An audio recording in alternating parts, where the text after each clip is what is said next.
ओम अज्ञानतिमिरन्धस्य ज्ञानाञ्जनशलाकया चक्षुरुन्मीलितं येन तस्मै श्रीगुरवे नमः। नमो विष्णुपदाय कृष्णप्रेष्ठाय भूतले श्रीमते भक्तिचारु स्वामिनीति नामिने। स्निग्धचेता सुप्रणीता वाग्मीनं च रसाप्लुतं रूपादगत प्राण नौमि भक्तिचारुपदं। नमो विष्णुपदाय कृष्णप्रेष्ठाय भूतले श्रीमते भक्तिवेदांत स्वामिनीति नामिने। नमस्ते सरस्वती देवी गौरवाणी प्रचारिणे निर्विशेष शून्यवादी पाश्चात्य देशतारिणे।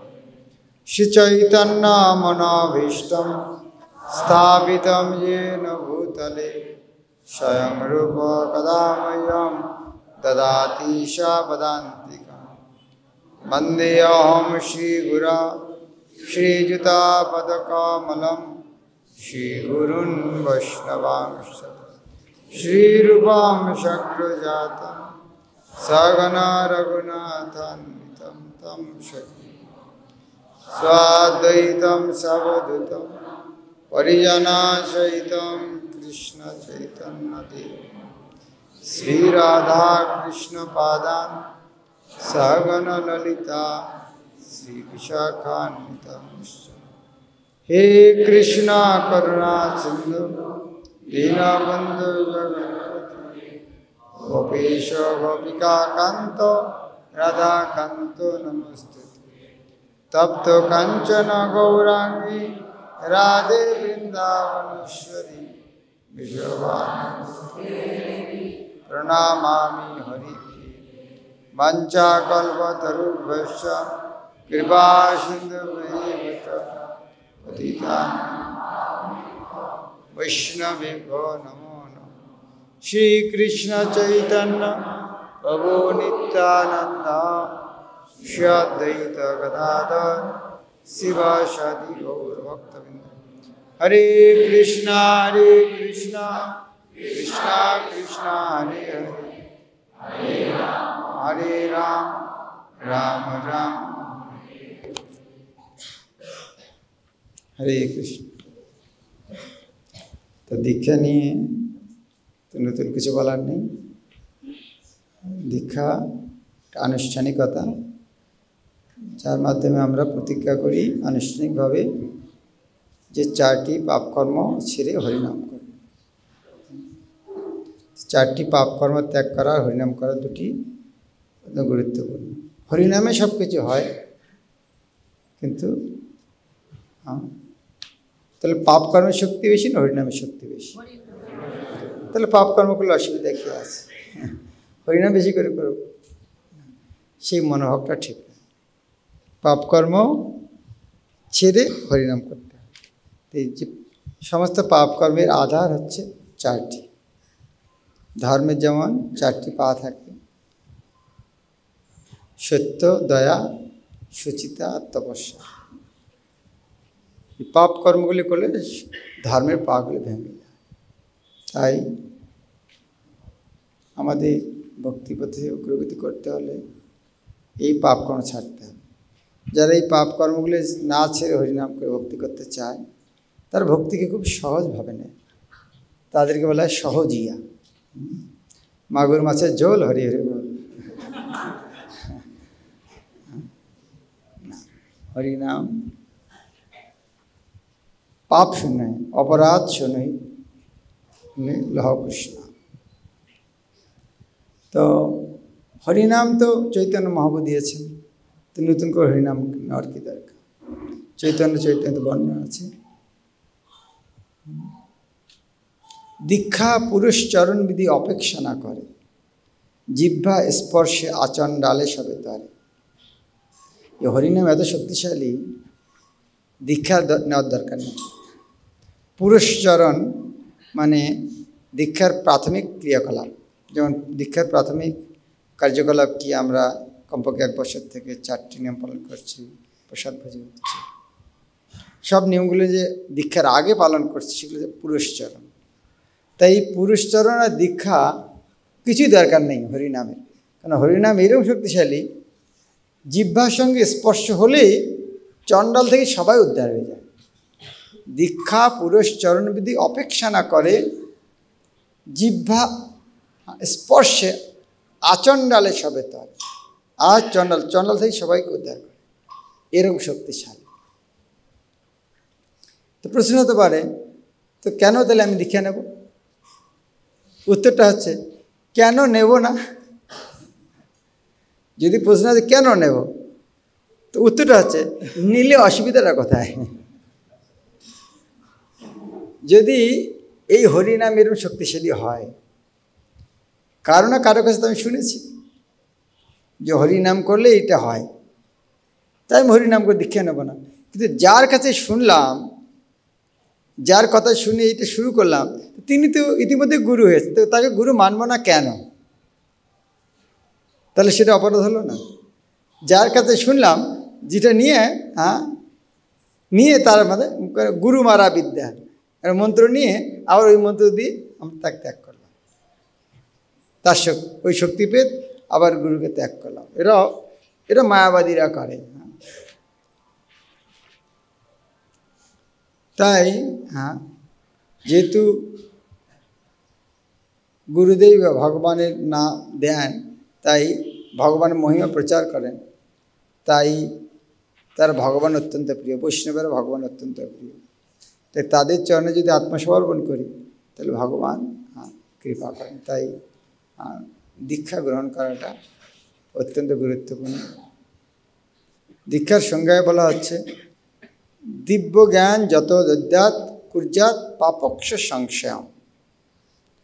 দি আর ক্ষা, বাংলাতে খা বলে, খাতনাটা ক্ষা, ক আর সময়।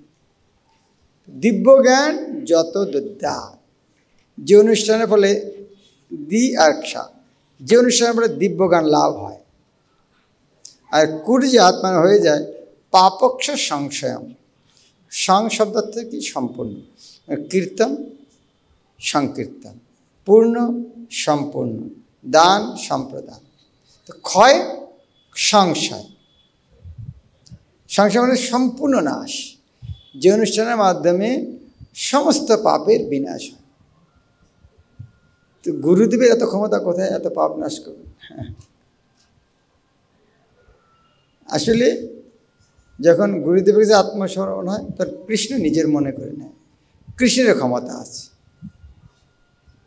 যেমন সূর্য মলমূত্রকে শোষণ করেও অপবিত্র থাকে, ভগবানের চরণে সমর্পণ হলে, কারণ দীক্ষার মাধ্যমে গুরুদেবের চরণে আমরা সমর্পণ হই না, আমরা গুরুদেবের মাধ্যমে কৃষ্ণের চরণে সমর্পণ। তখন দীক্ষাকালে শিষ্য করে আত্মসমর্পণ, নিজকে সম্পূর্ণ সমর্পণ। সেই কালে কৃষ্ণ তারে করে আত্ম মানে কি? নিজের মতো বলে মনে করে। নিজের মতো মনে করা মানে কি? নিজের মতো মনে করা, যেমন একটা মা বাড়িতে খাচ্ছে, বাচ্চাটাকে খাওয়াচ্ছেন না, এরা হবে? বাচ্চাটাকে নিজের মনে করে, আমি খাবো তো বাচ্চারাও খাবো, নিজে। সেরকম ভগবান যদি নিজের বলে মনে করবেন, তখন আমাদেরকে তার ধামে থাকার সুযোগ দেবেন, তার সঙ্গে সেবা করার সুযোগ দেবেন। এই হরে কৃষ্ণ মহামন্ত্র এরকম শক্তিশালী বস্তু যে চৈতন্য মহাপ্রভু কলিযুগের জন্য এই হরিনাম নিয়েছেন। এটা তোমার চিন্তা করে দেখো, ভগবান এই যে এত একটা সুন্দর জিনিস ছিল, আগে কেউ কারণ নজরে পড়েনি। কলিযুগের আচার্যরা বলে কলিযুগের রোগটা এত কঠিন হবে, ভগবান এটা জেনে 3টে জিনিস আলাদা করে রেখে দিয়েছেন। কেননা কলিযুগের ইমার্জেন্সি জরুরি অবস্থায় 3টে জিনিস দরকার হবে। সে 3টে জিনিস কি? একটা কঠিন রোগ হলে 3টে জিনিস দরকার হয়। কি? হাসপাতাল, ডাক্তার, ওষুধ। তো কলিযুগের রোগটা এত বেশি হবে, এখানে খুব দামি ওষুধ দরকার। ওষুধটার নাম কি? হরে কৃষ্ণা হরে কৃষ্ণ কৃষ্ণা কৃষ্ণা হরে হরে, হরে রাম রাম রাম। সবচেয়ে বড় ডাক্তারকে চৈতন্য মহাপ্রভুকে আসতে হবে। গৌরাঙ্গ মহাপ্রভু কি। আর হাসপাতালে নিয়ে আসতে হবে। হাসপাতাল হচ্ছে নবদ্বীপ ধাম। তাই চৈতন্য মহাপ্রভু সমস্ত পার্শ্বদ নিয়ে নবদ্বীপ ধামে এসেছেন এই হরিনাম দেওয়ার জন্য। শাস্ত্রে এটা ছিল, কিন্তু সাধুদের চোখে এটা পড়েনি ঠিক মতো। সাধুরা মনে করে আরে এত সহজে ভগবানকে পাওয়া যায়, এই হরে কৃষ্ণ করে। আর এটা চিন্তা করে দেখুন, হরে কৃষ্ণ মন্ত্র নয়, মহামন্ত্র। কেন? কীরকম সরল এই একটা মন্ত্র। এমন কোনো ভাষার লোক বলতে পারবেন এটা আমার ভাষার মন্ত্র নয়। কি বাঙালি, কি হিন্দি, কি তামিল, তেলুগু, আরবি, যে কাউকে যদি বলেন হরে কৃষ্ণ মহামন্ত্র, ও বলবে যে এটা আরবি ভাষার মন্ত্র নয়। আরবি ভাষাতে কৃষ্ণ আছে, রাম আছে, হরি আছে। তাহলে যে কোনো ভাষাতে যেহেতু একটা নাম বিশেষ্য পদ, বিশেষ্য কত করে পরিবর্তন হয় না। যেমন আমেরিকা গেলে গঙ্গাকে গঙ্গায় বলবে, মক্কাতে গেলেও গঙ্গার নাম গঙ্গায় বলবে, মদিনাতে গেলেও যমুনার নাম যমুনায় বলবে। বিশেষ্য পদের পরিবর্তন হয় না। তো ভগবানের নামের পরিবর্তন হয় না। তো যে কোনো দেশে যে কোনো ভাষায় এই যে কেউ বলবে না এটা আমাদের ভাষার মন্ত্র নয়। দুনিয়াতে এমন কোনো মন্ত্র আছে সব ভাষার লোক বলে হ্যাঁ এটা আমাদের ভাষার মন্ত্র, এমন কোনো মন্ত্র কেউ দেখাতে পারবে না। হরে কৃষ্ণ এমন একটা মন্ত্র সব ভাষার লোক বলতে পারে এটা আমার ভাষার মন্ত্র।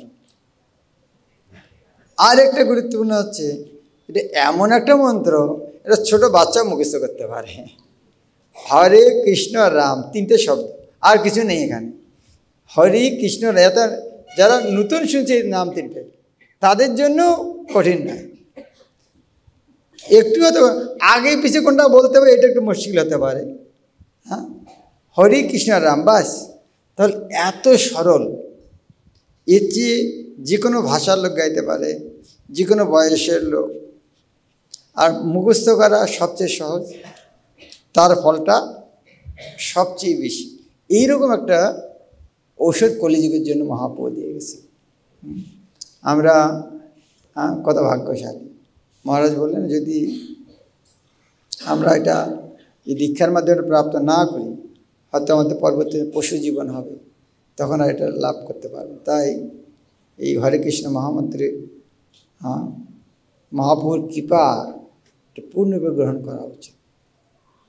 এই হরে কৃষ্ণ মহামন্ত্র কি আছে এখান থেকে? নাম, ভগবান কৃষ্ণের নাম। এক নাম হচ্ছে হরি, তাই স্ত্রীলিঙ্গে তার নাম হচ্ছে হরা। হরির স্ত্রীর নাম হচ্ছে হরা।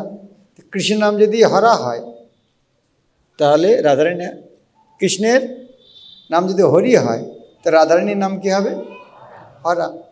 তখন আমরা সম্বোধন করি, সম্বোধন পদ আছেন, বিভক্তি কয় প্রকার আছে মনে আছে কারো?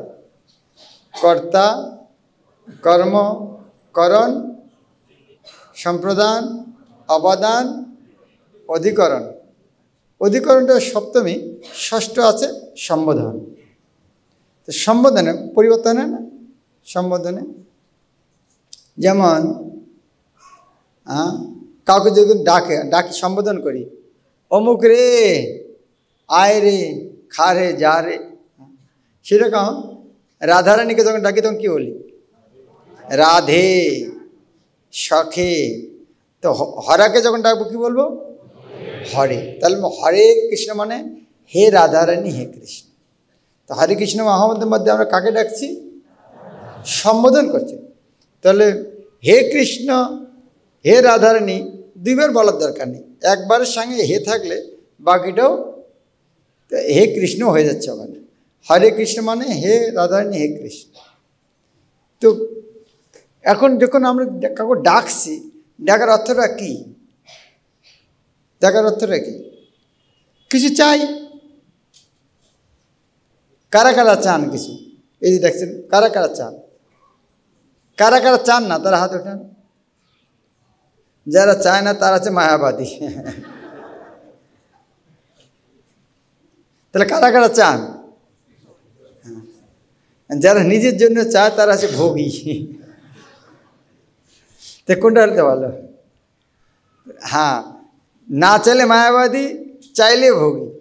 তো আমরা চাইতে হবে ভগবানের সেবার জন্য, সেটা যে ভক্ত। তাই এই জ্ঞানী ভোগ কী বলে, ভক্তি মুক্তি আর ভক্তি। তো ভক্তিকামী কারা? ভোগ করতে চায়, নিজের জন্য চায়। আর জ্ঞানীরা বুঝতে পারে না চাওয়া কী চাইতে হবে, জানে না। ভগবানের আকারে নেই, চাবে কি? ভগবানে নেই তো মহাপ্রসাদ খাবে কি? আর ভক্তরা কি চাবে? কিন্তু ভগবানের সেবার জন্য। তাহলে আমরা কি চাবো ভগবানের কাছে? হরে কৃষ্ণ মহামন্ত্রের মাধ্যমে কি চাবো? হ্যাঁ, তার সেবা। এভাবে কেন সেবা চাবো? কেননা আমাদের স্বরূপে, স্বরূপ মানে কি? স্বরূপ মানে নিজের রূপ। স্বরূপ, নিজের রূপটা মানে কি? পরিচয়। আমার পরিচয়টা কি? আমি কে? আমার পরিচয়টা হচ্ছে কৃষ্ণের দাস। কৃষ্ণের দাস মানে কৃষ্ণের সেবা করা উচিত। তাহলে এখন এখানে যে সেটা ভুলে গেছি, কেন ভুলে গেছি? আমরা সেবা নিজেরাই বন্ধ করে সেই জন্য ভুলে গেছি। এখানে আসার কারণটা কি? ভগবানের সেবা না করার জন্য এখানে এসেছি। এখন সেবা না করার জন্য বদ্ধ হয়েছি, তাহলে মুক্ত হবো কীভাবে? সেবা করার মাধ্যমে। তাই হরে কৃষ্ণ মহামন্ত্রের অর্থ হচ্ছে হে পরমেশ্বর ভগবান শ্রীকৃষ্ণের আহ্লাদিনী বা আনন্দদায়িনী শক্তি রাধারানী, হে সর্ব আকর্ষক পরমেশ্বর ভগবান শ্রীকৃষ্ণ, আমি আপনাদেরকে ভুলে জন্ম জন্মান্তর মায়া দাসত্ব করছি, কিন্তু এখন আমার সাধু সঙ্গে আমার জ্ঞানের উদয় হয়েছে যে আপনার সেবা করা আমার নিত্য ধর্ম। তাই কৃপা করে আপনাদের নিত্য সেবা করার সুযোগ দিন। এটা হচ্ছে হরে কৃষ্ণ মহামন্ত্র অর্থ। হ্যাঁ, হরে কৃষ্ণ মহামন্ত্র করলে সবই পাওয়া যাবে। আমরা যদি 1 কিলো সোনা নিয়ে যাই বাজারে, 1 কিলো চালও নিয়ে আসা যেতে পারে।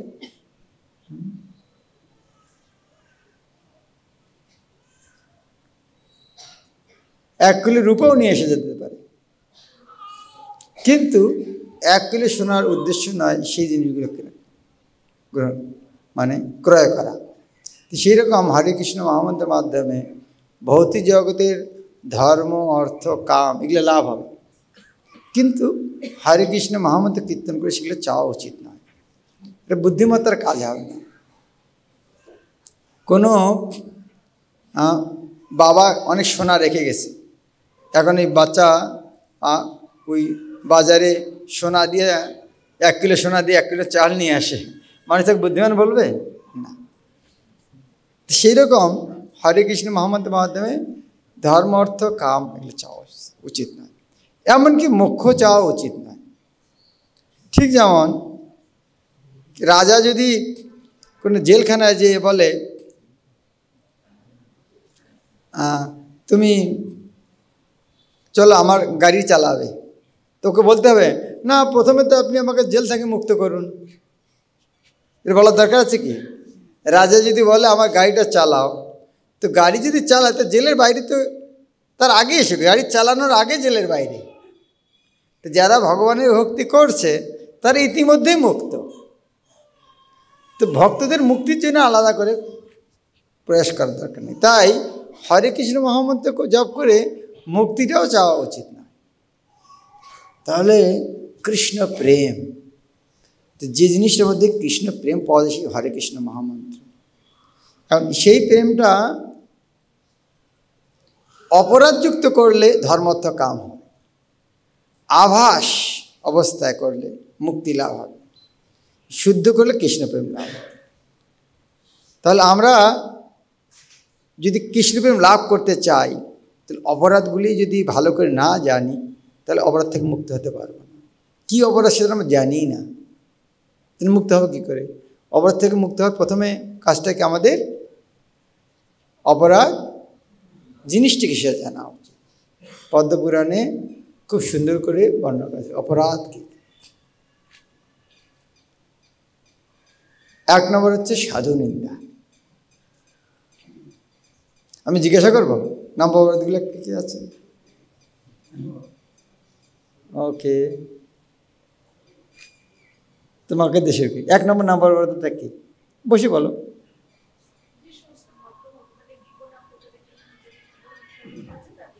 হ্যাঁ, ভেরি গুড। 2 নম্বরটা?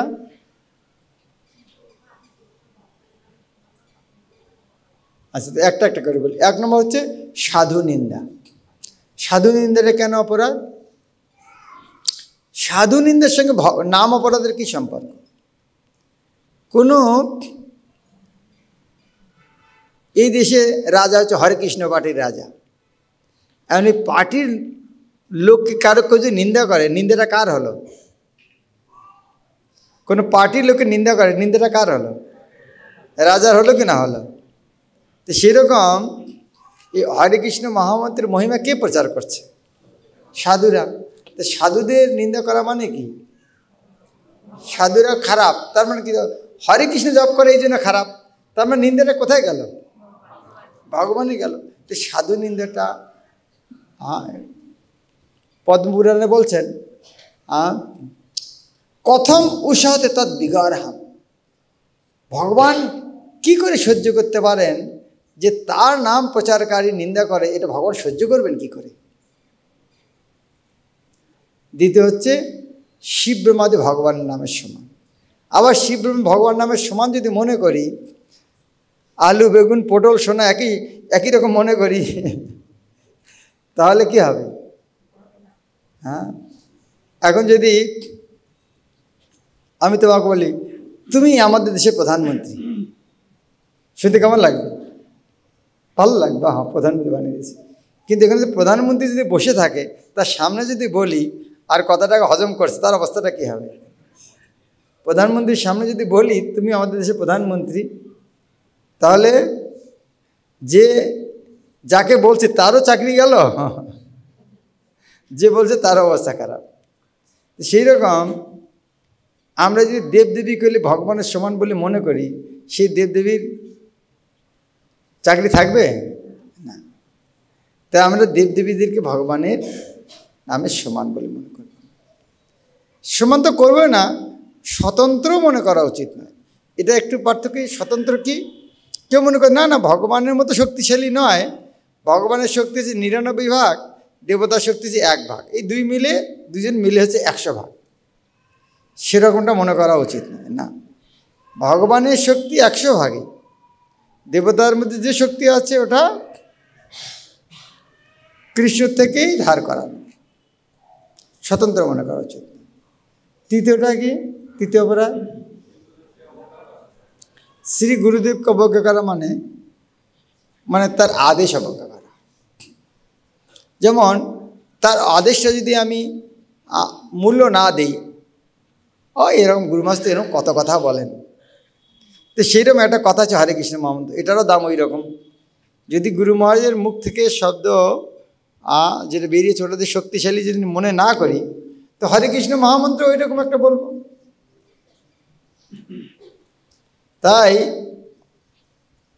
গুরুদেবের কথাকে যদি আমি মনে করি না এনার কথা হচ্ছে ভগবানের কথা, এই বিশ্বাসের সঙ্গে যদি হরে কৃষ্ণ মহামন্ত্র গ্রহণ করি তাহলে ফল পাবো।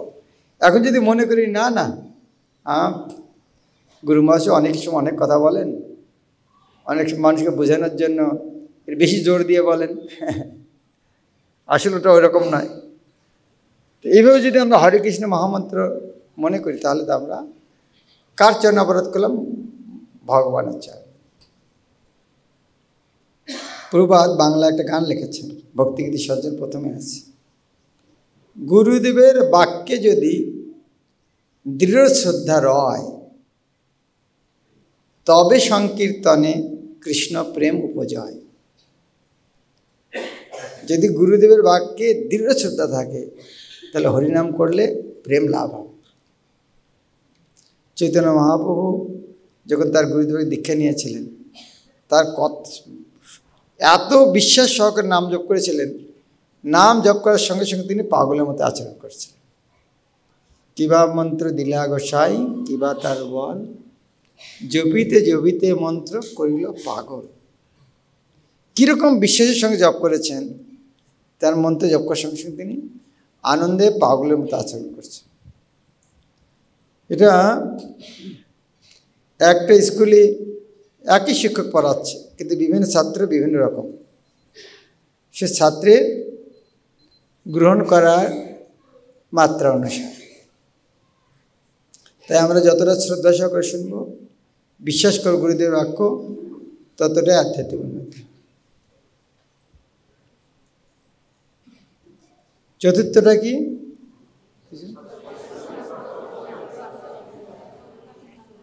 বৈদিক শাস্ত্র। আমরা হরিনাম যে করতে হবে, ভগবান আছেন, সাধুকে সেবা করতে হবে, শুনলাম কোথায়? কোথায় পেলাম কথাগুলা? শাস্ত্রে আছে। এখন আমরা যা কিছু করছি শাস্ত্রে আছে। তাই প্রভুপাদ গ্রহণ করছি কেন? শাস্ত্রে আছে। কৃষ্ণকে কৃষ্ণ গ্রহণ করছি কেন? শাস্ত্রে আছে। 4টে পাপকর্ম ছাড়বো কেন?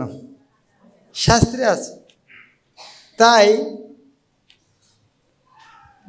শাস্ত্রে যা লেখা আছে সম্পূর্ণ ঠিক। এইটুকু ঠিক, এইটুকু ঠিক নয়, ওটার নাম হচ্ছে অর্ধ কুক্কুটি ন্যায়। কুক্কুটি মানে কি? কুক্কুটি মুরগি। অর্ধ কুক্কুটি ন্যায় মানে আধা মুরগির মতো। মুরগির পিছনেরটা ভালো, ডিম পাওয়া যায়, সামনেরটা ভালো নয়, খাওয়াতে হয়। তো এইরকম শাস্ত্রের অর্ধেকটা ভালো, এটা ভালো, এটা ভালো নয়। কে বলে? গীতার সবচেয়ে একটা শ্লোক ভালো লাগে কি? গীতার শেষে বলছে যথেচ্ছসি তথা কুরু, তোমার যা ইচ্ছা করো। এই শ্লোকটা খুব ভালো লাগে। সমস্ত গীতা পরে কৃষ্ণ বলছেন তোমার যা ইচ্ছা এখন তুমি করতে পারো। তো এখন এই একটা শ্লোকে মনে করলাম এই গীতার সার, বাকি কথাগুলো বলে গেল। তো সেভাবে শাস্ত্রের কথা সম্পূর্ণ গ্রহণ করতে, শুধু শাস্ত্র নয়, শাস্ত্রের অনুগামী শাস্ত্র। যেমন আমরা প্রভুপাদের গ্রন্থগুলি দেখতে পাই, প্রভুপাদে এমন কোনো কথা আছে গ্রন্থে যেটা শাস্ত্রের মধ্যে লেখা নেই? আছে কি? আজ পর্যন্ত পড়ে কিছু মনে হয়েছে যে প্রভুপাদ এই কথাটা লিখেছেন শাস্ত্রের মধ্যে নেই? প্রভুপাদ যা কিছু লিখেছেন কি স্থাপিত করার চেষ্টা করেছেন? শাস্ত্রকে স্থাপিত করার চেষ্টা করেছেন। তাই প্রভুপাদ বা পূর্বতন আচার্যের লেখনীগুলো হচ্ছে অনুগামী শাস্ত্র, বৈদিক শাস্ত্র বা তার অনুগামী শাস্ত্রের নাম। এদিক থেকে বলো 5 নম্বরটা কি?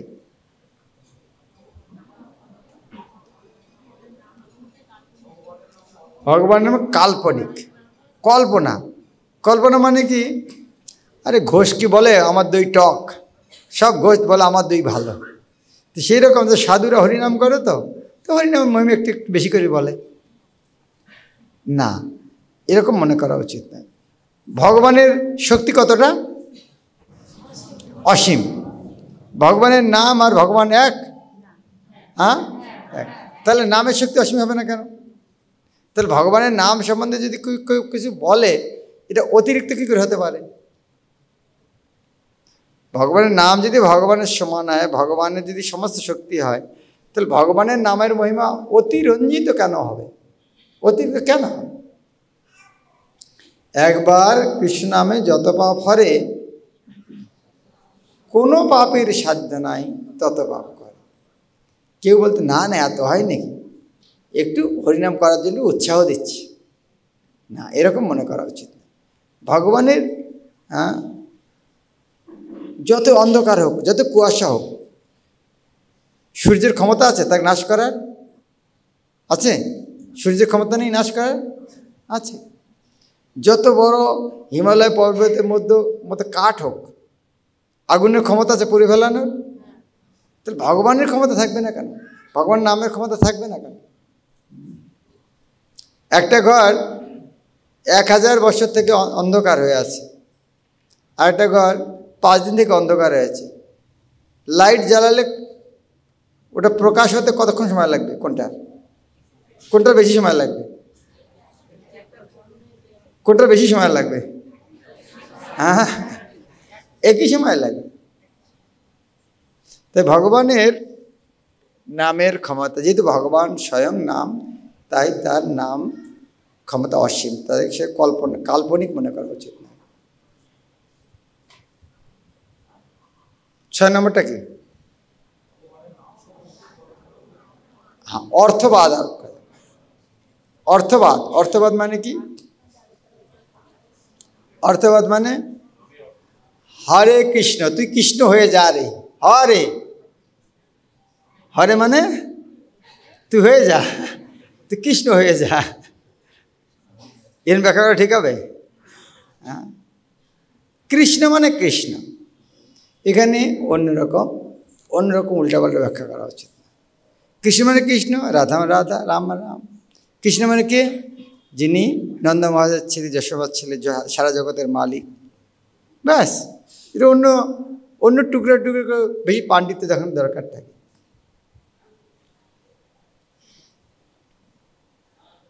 ব্যাঘ্র মানে কি? যার ঘ্রাণ শক্তি খুব বেশি। তো কেউ যদি মনে করে আরও তো ঘ্রাণ শক্তি বেশি, ওই জন্য গলায় মালা পরাতে গেছে ব্যাঘ্রের গলায়, ও তো ব্যাঘ্র। কিন্তু ওর ব্যাঘ্র মানে ঘ্রাণ শক্তি বেশি, কিন্তু যে পেটের মধ্যে রাখতে পারে খেয়ে, সেটা জানা নেই।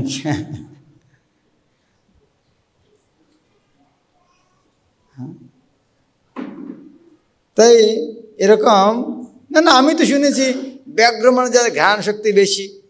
হ্যাঁ, সে ঠিকই আছে, কিন্তু ব্যাঘ্র মানে জিনিসটা কি সেটাও জানা উচিত।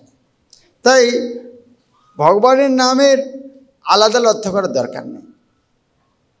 শাস্ত্রে বলা আছে, যদি যারা এরকম অর্থ করে তাদের সঙ্গে যদি দেখা হয়, তার মুখ দর্শন হয়, কি করা উচিত জানেন? যারা এরকম ভগবান নাম অর্থ করা তো যাবে না, শোনা যাবে না, সেই লোকটা যদি একটা মুখ দেখে ফেলেন, তার কি করা উচিত? হ্যাঁ, সবস্ত্রে গঙ্গায় স্নান করা উচিত। মানে তাকে দেখলে এত অপবিত্র হয়ে যায়, কাপড়টা পর্যন্ত অপবিত্র হয়ে যায়। মানে এমনি স্নান করলে হবে না, এমনি স্নান করি কাপড়টা পরলাম তাহলে হবে না, কাপড়টা সহ স্নান করে, এত অপবিত্র হয়। আবার ট্যাপের জলে স্নান করলে হবে না, গঙ্গাতে স্নান করতে হবে, এইরকম অপবিত্র।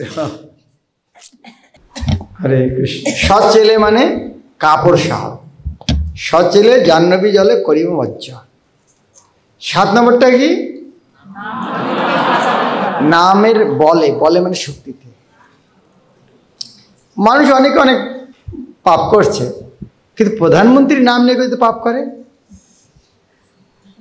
অনেকে চুরি ডাকাতি করছে, একজন আর্মির ড্রেস পরে কত অফিসে গিয়েছে, তার শাস্তিটা কীরকম হবে? সেরকম ভগবানের নামের শক্তিতে পাপ করছে, তার উপর তার বেশি হবে। বদনামটা কার হচ্ছে? অন্যরা চুরি করছে তা অদ্ভুত, কিন্তু রাজার ছেলে রাজার কথা বলে চুরি করছে। কেউ বলছে আমার বাবা 1 লাখ টাকা চেয়েছে, তাহলে তোমার ছেলেটাকে চাকরি দেবে, আমার 1 লাখ টাকা দাও। পিতে পরে শুনতে পারলে যে আমার বাচ্চা এরকম করে খায়, তার মানে ও তো ডুবেছে, তার বাবাকেও ডুবিয়ে ছেড়েছে। কত বড় অপরাধ করেছে, সে তো নিজে পাপ করছে, সাথে সাথে ভগবানের কেও অপরাধী বানাচ্ছে। তাই এটা সবচেয়ে বড় অপরাধের মধ্যে আসে, নাম বলে পাপ আচরণ। 8 নম্বরটা কি? বৈদিক কর্মকাণ্ডে অনেক পুণ্যকর্ম আছে। এটা করলে এই লাভ হবে, এটা করলে এই লাভ হবে, এটা করে এই লাভ হবে। তার সঙ্গে তুলনা দেওয়া যাবে না। কেন? বৈদিক কর্মকাণ্ডে কি বলা আছে? তুমি এটা করো, স্বর্গে যাবে। তার সঙ্গে হরিনামের তুলনা দেওয়া যাবে? হ্যাঁ, তুমি এই কাজ করো, তোমার একটা ভালো গাড়ি বাড়ি পেয়ে যাবে, তুলনা দেওয়া যাবে না। কেননা যার ফল ভগবত ধামে যাওয়া, তার সঙ্গে ছোটোখাটো জিনিসের তুলনা করা উচিত না। তাই বৈদিক কর্মকাণ্ডে যে পুণ্যকর্ম, সেটা জাগতিক, হ্যাঁ, টেম্পোরারি, মানে ক্ষণিক। তাই হরে কৃষ্ণ মহামতের সঙ্গে অন্য কোনো জাগতিক পুণ্যকর্মের তুলনা করা উচিত না। 9 নম্বরটা কি? যাদের শ্রদ্ধা নেই, যেমন যাদের শ্রদ্ধা নেই, একটা বান্দর গলায় মুক্তার মালা দিলে কি হবে? নষ্ট করে দেবে। সেরকম হরিনাম, হ্যাঁ, হরিনাম দিলে নষ্ট করে দেবে। ঠিক যেমন তোমাদের কথা দেখো, তোমার বাড়িতে তোমার মা প্রভুপাদের নাম শুনতে পারে না। এখন হ্যাঁ, ওখানে যে তুমি প্রভুপাদের সময় বল, প্রভুপাদ এই করেছেন, এই করেছেন, এই করেছেন, তো তোর মায়ের রাগটা বাড়বে না কমবে? হ্যাঁ, আর গালি দিবে কি না দিবে প্রভুপাদকে তখন আরো? তাহলে এটা করার সুযোগটা কে দিল?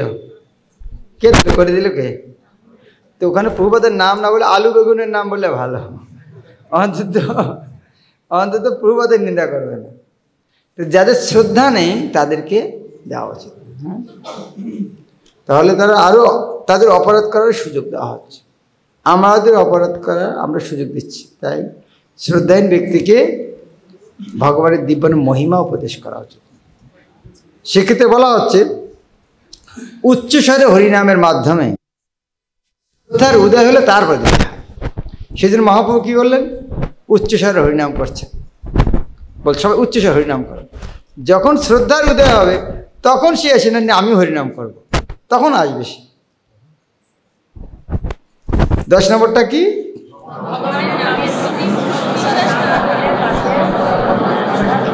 তার মানে হরিনাম করলে ভগবত ধামে যেতে পারবো, তারপরেও আমি এই জগতে কাজ নিয়ে ব্যস্ত আছি।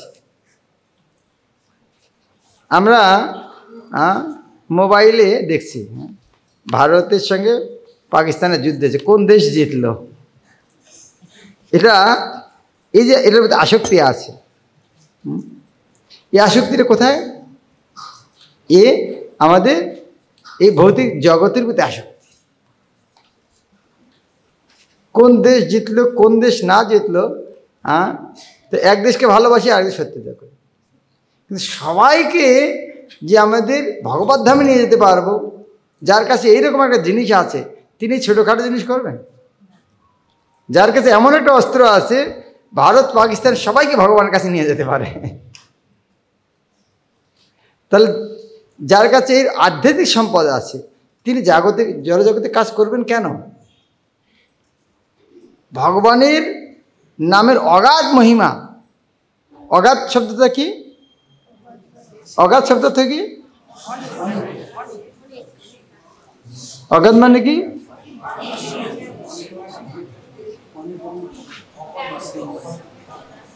গাঢ়, গভীরতা এত বেশি কতটা জানে অগাধ।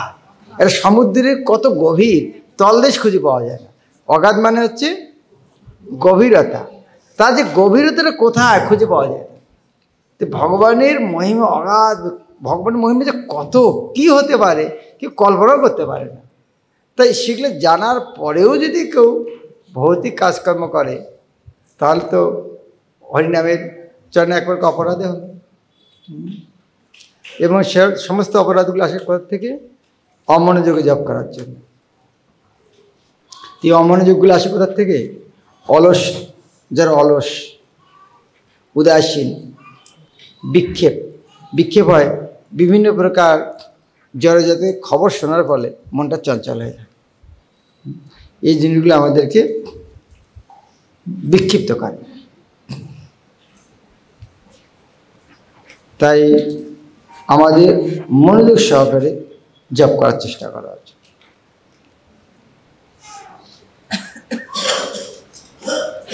আর হরিনাম করার সময় এই যে অপরাধগুলি আমাদের স্মরণ রাখা এবং সাথে সাথে হরিনামের মহিমাও শ্রবণ করা, যেটা হচ্ছে শিক্ষাষ্টকমে আছে। শিক্ষাষ্টকের মাধ্যমে যে হরিনামের মহিমা কী 8টা 16 আর অপরাধের মাধ্যমে আমরা কী কী করা উচিত নয়। তো হরিনাম করার জন্য এই দুটো খুব গুরুত্বপূর্ণ অস্ত্র, শিক্ষাষ্টকম এবং নাম অপরাধ। এটা জপ করার আগে স্মরণ করা উচিত, জপের মাঝে মাঝেও স্মরণ করা উচিত, সবসময় স্মরণ রাখা উচিত। এটা তো মহাপ্রভু বলেছেন শিক্ষাষ্টকম গুলিকে গলায়, যেমন এই ত্রিনাদবি শুনেছেন, তরবি সহিষ্ণুনা, অমানিনা, মানদন, এই 4 প্রকার ফুল দিয়ে হরিনাম রূপ সুতা দিয়ে একটা মালা বানিয়ে সবসময় গলায় রাখতে হবে। তাই নাম অপরাধ আর এই শিক্ষাষ্টকম ভোলার তো কোনো প্রশ্ন নেই, বরং সবসময় স্মরণ করা উচিত। তো তোমরা সব কিছু জেনে শুনেই প্রভুপাদের চরণে এসেছো দীক্ষা নেওয়ার জন্য। আর একটা হচ্ছে দীক্ষা। এই দীক্ষা আজকে আমি দীক্ষা দিচ্ছি, দীক্ষার দেওয়ার অধিকার কখন পেলাম?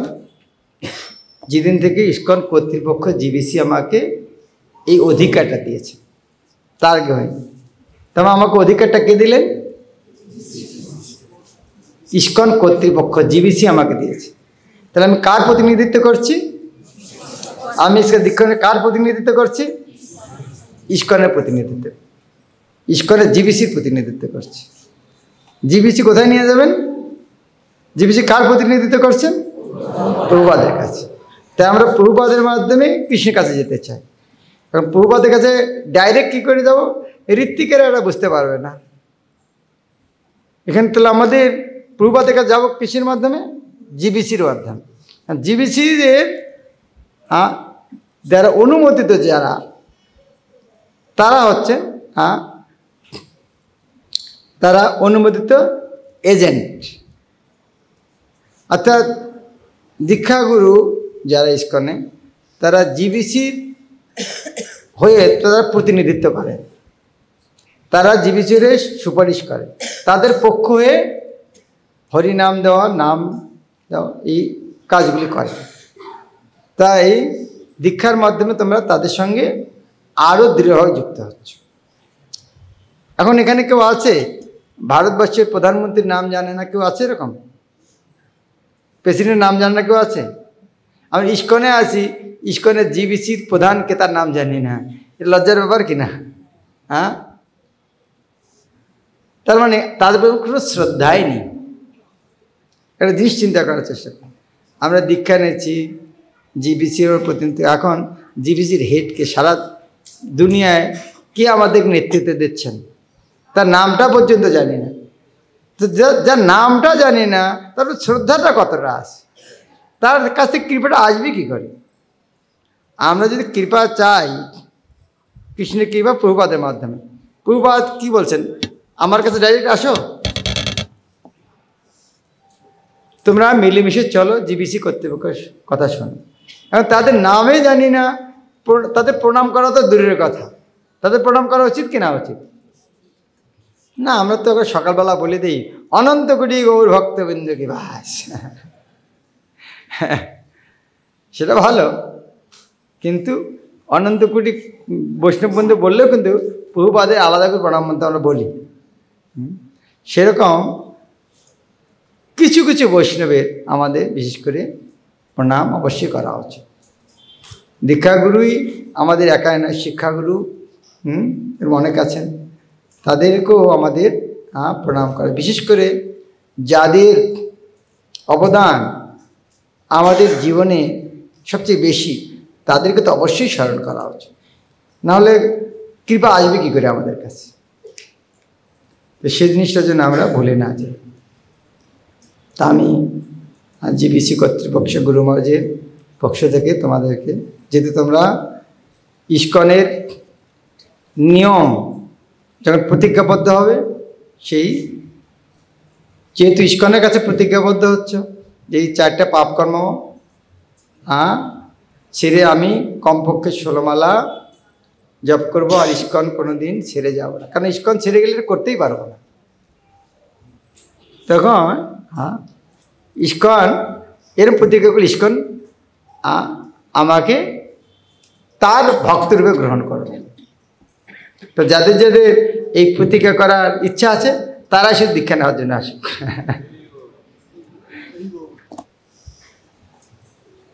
এখানে প্রতিজ্ঞাটা এরকম করে করতে হবে, আমি আজ থেকে 4টি পাপকর্ম, যেমন আমিষ আহার, সর্বপ্রকার আমিষ আহার, সর্বপ্রকার নেশা,